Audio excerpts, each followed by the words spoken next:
Hello everyone, and welcome to my channel. I am going to be talking about the Oxygen channel special called Criminal Confessions, the Chris Watts case.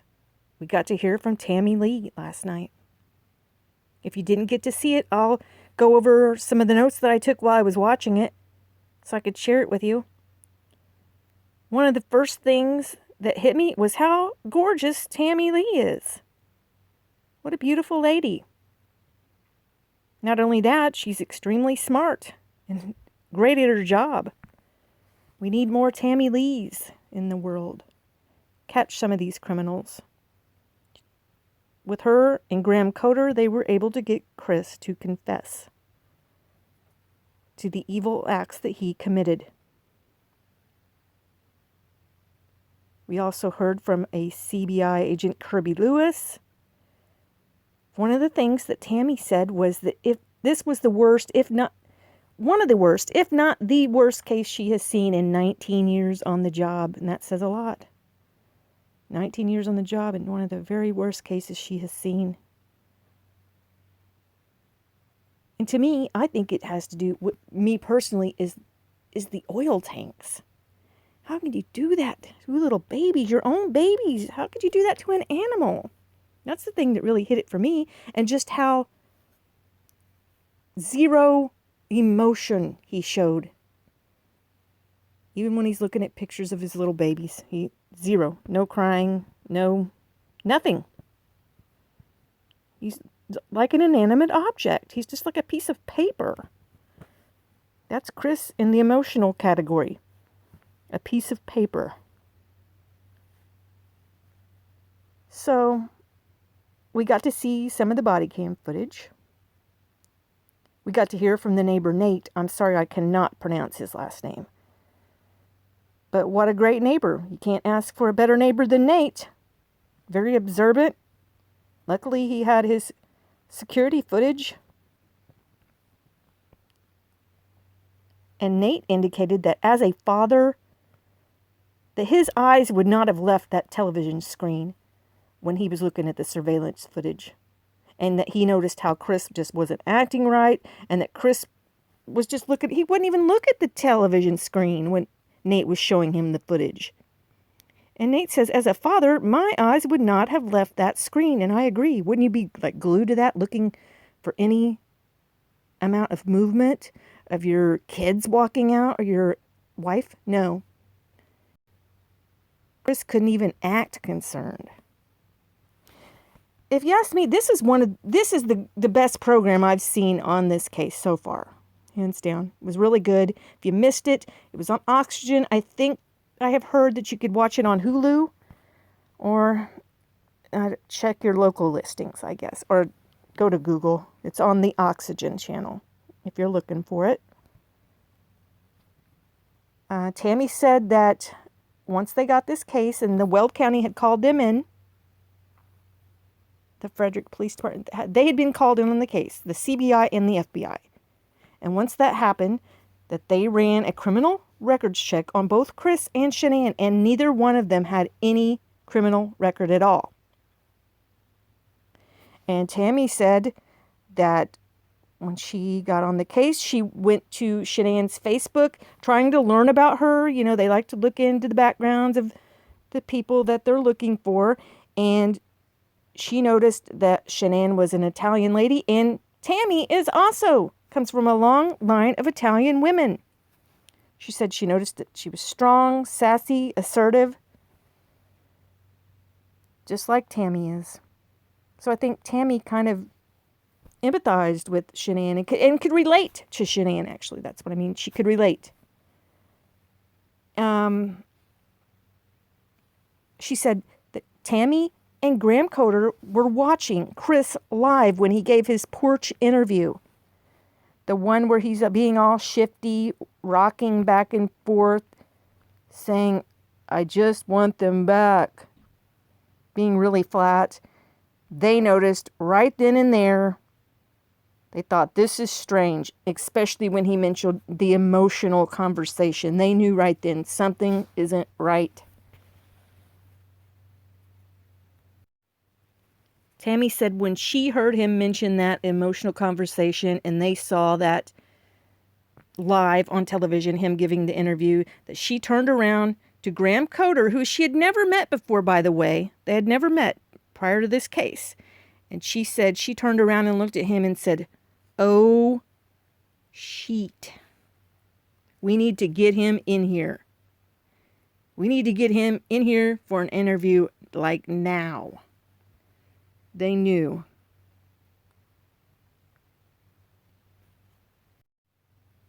Okay, so Shanann and the girls were reported missing on August the 13th. On August the 14th is the day that Chris gave his porch interview, and that was the first day that he was brought down to the police station and interviewed by Graham Coder. And they noticed in that first interview that Chris was talking about the girls in past tense. They'd given him a photograph of the girls, Bella and Cece, to try to elicit a reaction from Chris, because they hadn't seen any emotion at all from him. No crying, no weeping, no begging for them to find his family, and they wanted to try to elicit a reaction, some type of emotional reaction. He had indicated he had this emotional conversation with Shanann, but they hadn't seen an inkling of emotion about losing his girls. So they showed him the photograph, and that's when he says, "Oh, she loved those boots, and she loved those sandals and that dress." He was talking about them in the past tense. So there was another clue that they knew something was very bad wrong.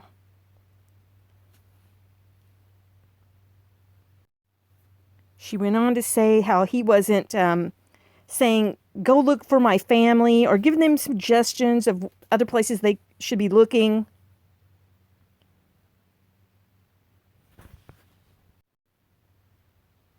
So that night of the 14th, Tuesday, when Graham was interviewing him, he showed no reaction. He was talking in the past tense, and they really wanted to do a polygraph that very night. But it got really late, and they could tell he was tired, and they just wanted to start fresh in the morning. They were just going to go ahead and try to start fresh the next day. And it's kind of a good thing that they did, because they spent the night going through Chris's cell phone. They went through his house with a fine-tooth comb. And she said what they found changed their entire investigation. What they found on his phone. They found out about his affair.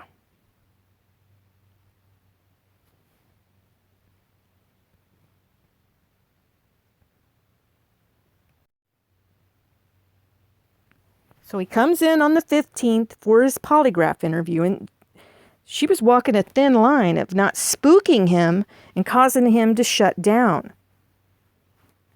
And she said that she was putting him on high alert, that the truth was about to come out. And she wanted him to know that the gig was up. So they did 3.5 hours of a pretest on the polygraph. He took the polygraph test, and this really got me. She said that a +2 or higher score on a polygraph would be passing, and that a -4 or below is fail. Chris scored a -18. He literally failed every question. -18. He failed the test miserably.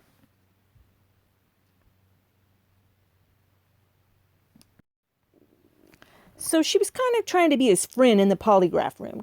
She was just being nice and having like kind of small talk with him. But after the polygraph test changed and they came back in, her and Graham Coder came back in, she said that her attack plan changed completely. She was in interrogation mode at this time. No more Mrs. Nice Lady. So she was they were trying to get him away from the pleading that he didn't do anything to his kids.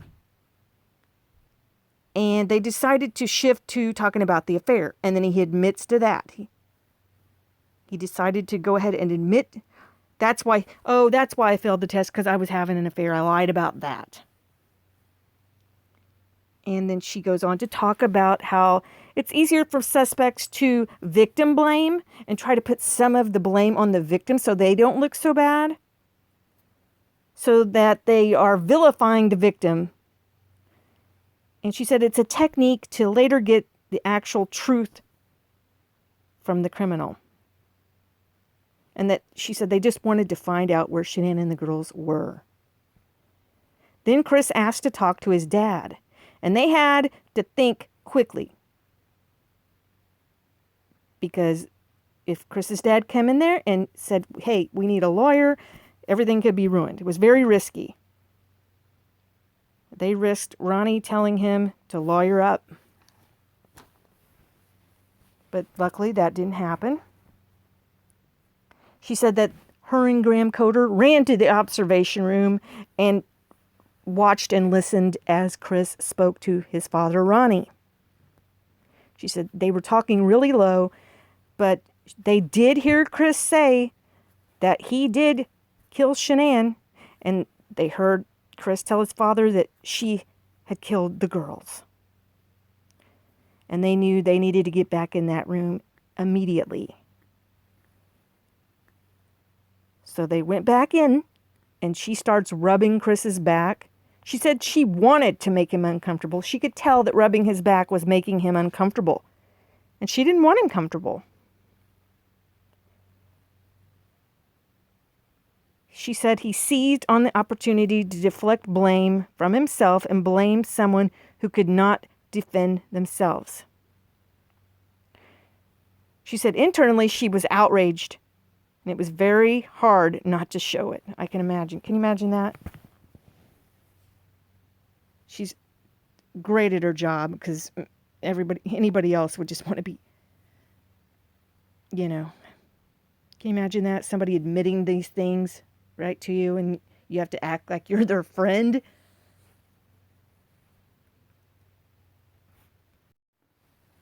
So they knew that the Survey 319 area where Chris had put his family was a vast area. And they had some of the drone footage. So they wanted to pinpoint down an area where they could go look for them. And she thought, how could a father do this? She was disgusted. She felt sick, she said. She just immediately felt like they needed to go get them and bring them back. And she didn't believe that Shanann did anything to her girls. And they all struggled with the fact that they didn't know what the actual truth was, because Chris had stuck with the story that he said that Shanann had done the girls and that he, in turn, went in and strangled Shanann. She said it was a very complicated process to remove them from the tanks.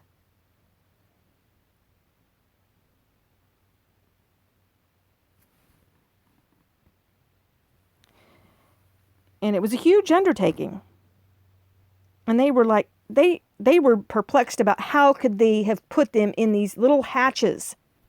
They actually didn't believe him at first when they saw the hatches, until one of the investigators went up and saw a little tuft of hair. How sad is that? A little tuft of hair in one of those hatches. That's horrible. Just horrible.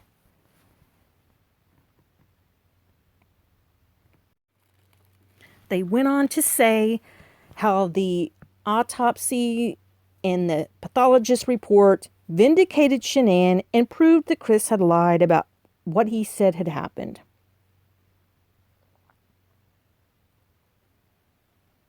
They were confident that Shanann didn't do anything. They were also confident that Nicole had no role or to play in this event.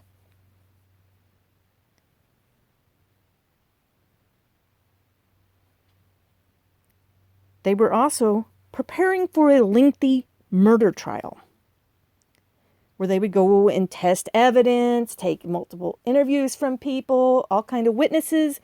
They didn't get to complete this investigation like they normally would in a regular trial because Chris came forward and took a plea deal.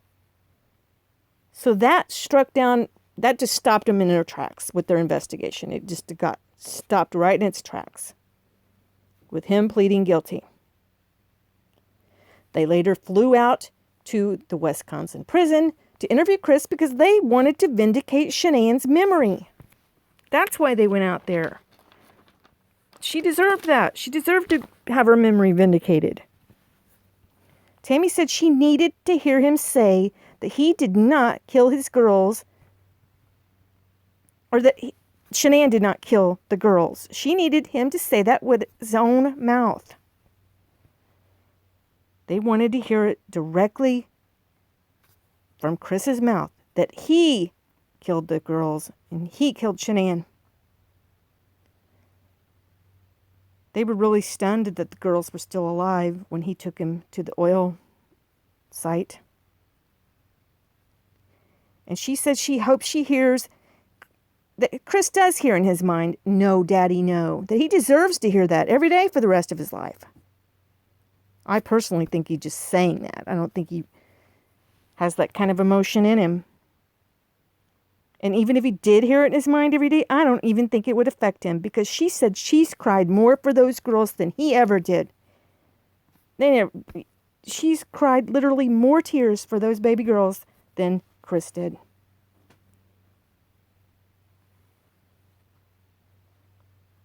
So that was most of the show. She was on a mission to get justice when she went up there to Wisconsin. She feels that she did. She believes that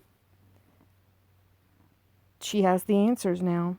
They didn't go into any of the account that was in this recent book, Letters from Christopher, where he says he killed them twice. So according to them, they believe that he killed Shanann in her bed. Bella walked in and saw what he was doing, putting her in a sheet. And then he drove the two girls to the oil site and decided to murder his own two little baby girls there in the truck and put them in oil tanks. And that's kind of what I tend to believe too. I do believe that that's what happened. I know a lot of people believe that he might have killed the girls at home earlier, maybe even before Shanann got home. But I don't know if we'll ever know the full truth. But right now, today, I believe that he took them to the oil site. That's my thoughts right now. I don't know. I hope it stops some of the outlandish theories and conspiracies and all this talk. I mean, the case is solved, according to the CBI, that this case is solved. It's a really good program. If you get a chance to see another showing of it, I hope you tune in. It was really good. That's just a little bit of my thoughts on what I saw and a little bit of breakdown if you didn't get to see it. And if you did see it, give me your thoughts in the comment section. Thanks for watching.